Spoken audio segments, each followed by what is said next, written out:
Greetings everybody, my name is Jeff. I am new to YouTube, but I have been a reseller for 11 years, and the last 8 years I have been full-time. And today we're going to talk about how I won an item not as described case, and I'm going to give you some little advice on things that you can do that may help you achieve the same results. And I should know the story front and back because I've literally had to tell the story like to 6 different eBay reps before I was able to get it, basically everything taken care of. So let's start at the beginning. This gentleman purchased a product from IKEA. If you do not know IKEA, it is a Swedish furniture / home decor, basically anything that's in your home. They sell a product to make your life more interesting, I guess. And so the product was 4 wooden rings. They were shower rings, as I found out later, because when I bought the item, and I do buy a lot of IKEA stuff because I know once it becomes discontinued, people will pay a lot of money to get these items that they love, that they can't get anywhere else. Not all IKEA products have value, but some of the older ones, they, like I said, you can sell quite nicely. So this was 4 wooden rings. This was a brand new package. The product is called a Straka, and the way IKEA names their products is they use the Swedish word for it. So it can be kind of confusing to try to explain that also to an eBay rep who English might not be their first language. But the gentleman gets it. I accepted an offer. He gets it. He messages me and he goes, "Hey, is there something missing from the packaging because I don't see the rod in it?" And I was kind of confused because the packaging was sealed. So how could it be missing something? So initially, what I like to do is ask questions, say very little, and try to get more information out of them. Because what I'm trying to do is I'm trying to get them to firstly admit some sort of buyer's remorse. Because for me, and I don't accept returns. And so now obviously for items not as described or that are damaged, eBay pretty much forces you to, which, hey, I get it. If I mess up, if I send somebody the wrong item or if it's damaged in transit, I'm totally fine with, taking on that and giving a refund. But I've got over 8,000 items between 2 eBay stores, and I don't really want product back. Like once I sell it, I want it gone. So I don't accept returns, and he's expressing some sort of displeasure about this product. So I'm trying to get to the bottom of it. And I respond. I'm like, "Hey, I'm kind of unfamiliar with this product. Can you tell me, what do you mean by, is it missing a rod?" So he proceeds to tell me that these are like they're wooden shower curtain rods. So the rod actually goes into the rings, and I'm guessing the curtain hangs from the ring parts. But these were just the rings. And the thing about IKEA is, and it's brilliant from a sales standpoint, they sell these products which kind of like bundle with what they go with other products. And so he messages me, he messages back and he explains that all, and then he goes, "I think this should have the rod in it." And I'm like, "No, these are just the wooden rings." And he goes, and then he messages me back and he goes, "Well, and then I asked him, why do you think that this should have the rod with it?" And he goes, "Well, because there's a picture on it that shows a rod." Now, at this point, I'm like trying to call IKEA to get to the bottom of this particular product, because I have the item title and I have the number that's like the part number that's associated with IKEA. So let me tell you how I listed it. So this is the exact title that I had: IKEA Straka 55-inch new sealed wooden, and then I had the part number 536.077.05. So while I'm communicating with him, I'm trying to call IKEA, couldn't get through. It's basically an automated system that you can't actually call. So I go to IKEA because I'm guessing at this point, so he proceeds to tell me that, you know, there's a rod, blah, blah, blah. And I'm like, no, there's no rod. I'm like, I took pictures of the front and the back, you can see. And then he's like, well, he's like, I couldn't really see. He's like, he was expecting it to be the rod and the rings. So now the onus is on me to determine that it's not. So I go to IKEA and I give them part number and they're like, ooh, that's really old. And I'm like, well, isn't it in your system? I'm like, I kind of need to know what the part number is for the rod, because I figured if I could get the information for what the part number is for the rod, I could clearly demonstrate my case that this is only this part. So IKEA was of no help. They had no record of this product even being in their inventory ever. So apparently they must purge their stuff, which honestly I find completely ridiculous that they don't have any record of it. So they couldn't give me the other part number either. So I go home and I'm still communicating with him. At this point I call eBay because I want to know what eBay thinks I should do. So I call them up, and so I basically put our conversations on hold with the buyer, because really we're kind of at a standpoint. And I'm like, I think I even told him to go ahead and open a returns case, because I see where this is going, and I'm like, open a return and state in there that I was trying to get him to say that he thought that it had the rod in it. But the way he worded it, he was very smart about it. But anyhow, so I get on the phone with eBay. I plead my case. I believe I even escalated it to the returns department. And the lady actually got it. She actually saw my side.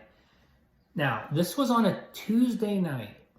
This is important, these dates. It was on a Tuesday night. I basically explained everything. She's like, yes. She's like, this is buyer's remorse. You don't accept returns. I will take care of this. This is what she said. I will take care of this. She goes, I can't do anything now. I have to wait until Saturday. I'm like, and I knew this because they have to have they have this 4 days seller make it right period where they think that we can communicate, the buyer and the seller can communicate in this happy fashion and take care of this problem. But I knew right then and there we were at an impasse. Now, this made me nervous because I'm like, this buyer wants a refund. He wants to return it. He wants to get his money back. So basically, you're telling me that he's going to have to wait until Saturday. I go, I know how this goes, ma'am. I go, you tell me that you're going to take care of it. You tell me that you're going to call me on Saturday and take care of this. And you're going to call me back and tell me it's taken care of.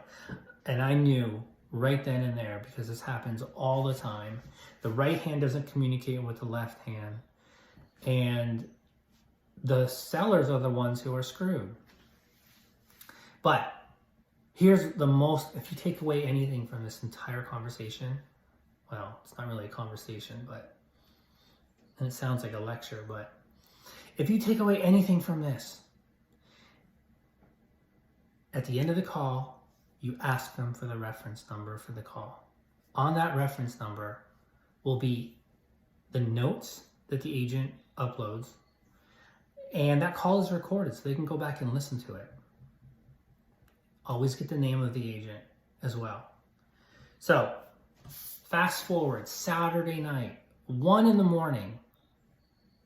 And yes, Saturday night, 1 in the morning, I get an email from eBay. You failed to, and I did nothing inside the case, because she was like, you don't need to do anything. You don't need to respond to him. You don't need to do anything.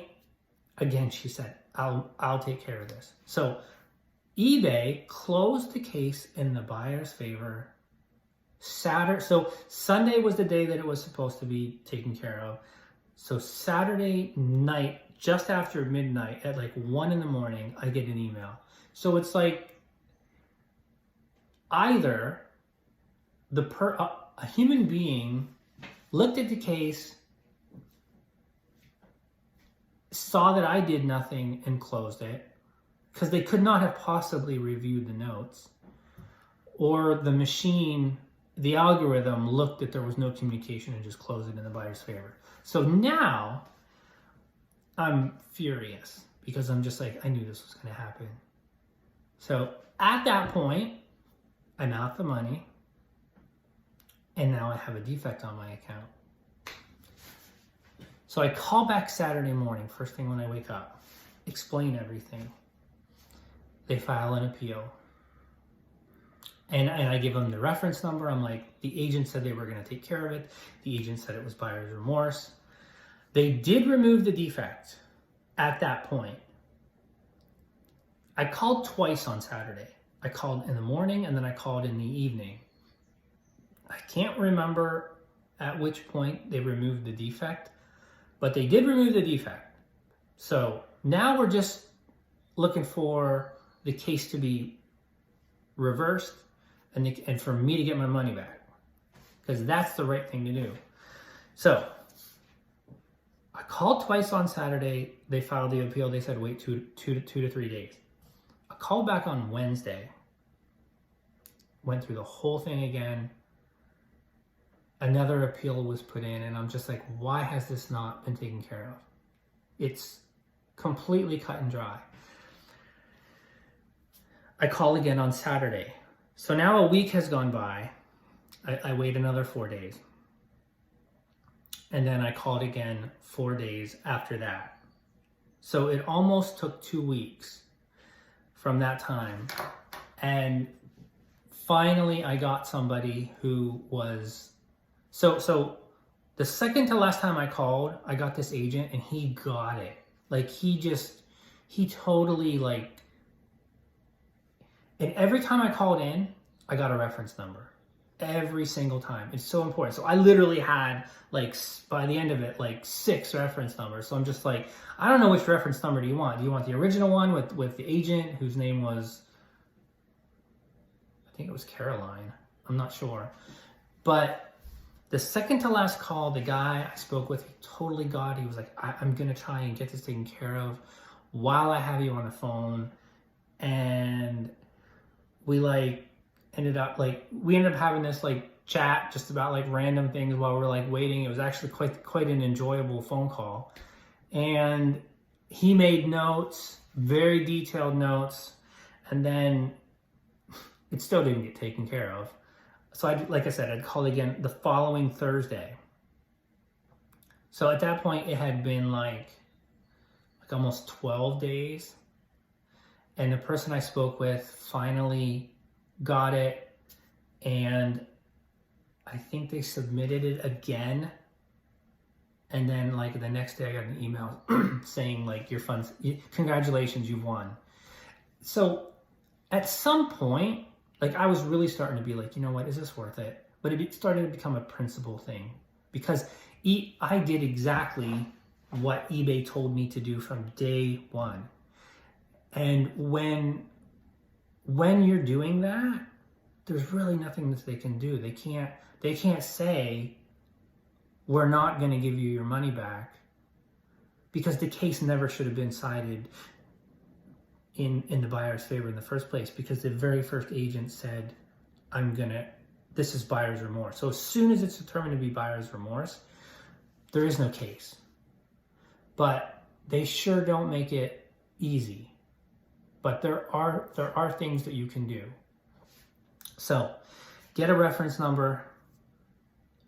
When communicating with the buyers, try to get as much information from them as possible. I have in the past literally got them to basically say that I can't remember exactly how they worded it, but they worded it in a way that it was, they basically admitted that they just didn't like it. And it was like just buyer's remorse. Yeah. So I hope this helps, because and I really wish eBay had a better way. Like, really what should have happened, the very first agent should have the authority to just close it. Because at the end of the day, it would have saved me time. It would have saved eBay's reps time from me calling in and having to explain this whole situation over again. And it was getting lengthier and lengthier each time, because there was another person that I had to speak with. But always get those reference numbers. They're so important. And always make sure the agent is typing in the information. If you have to, ask them to read back what they've entered, because that way, if they didn't enter the wording incorrectly, you can have them edit that right there in that moment. So when the next agent sees it, at least you're covered. You always have to cover your own butt. So I hope this helps. It's frustrating being a seller at times, but it is satisfying when the outcome was... Oh, there was something else I wanted to say about this. Oh.